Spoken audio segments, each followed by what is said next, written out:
My name is Staff Sergeant Smith. I'm with the Alpha 1st 142nd Field Artillery. I am a chief on the M270 Alpha 1 MLRS launcher. The live fire starts with us usually the day before. We run several safety rounds with training rounds. We get good safety data once we've confirmed that we have a safe data and we're able to shoot from that fire point. On live fire day, we'll actually go out, get our live rounds, and be firing within probably 30 minutes of picking up the live rounds.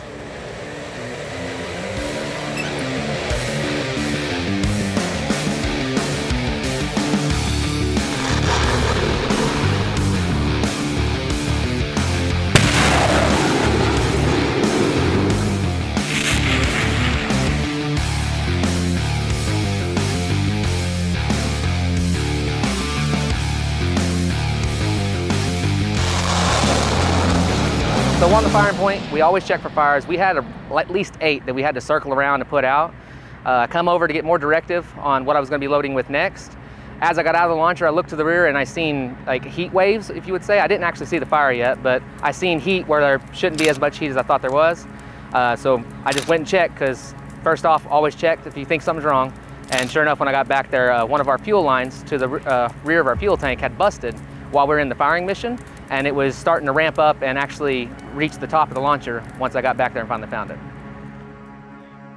So after we put the fire out, we address the problem, a diesel leak in the rear of the launcher. We bring it over to maintenance and we have to see what exactly had leaked.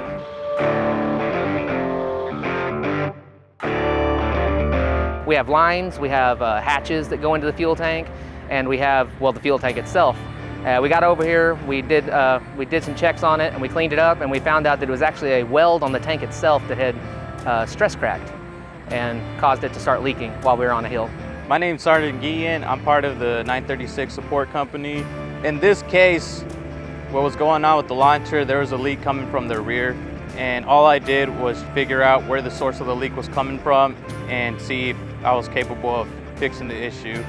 It would look like it was leaking from a panel. I tried tightening down the bolts, and I had the crew turn on the vehicle to see if it was still leaking. Unfortunately, it was still leaking, so I was following the trail of the leak and eventually came to a point where I couldn't fix it.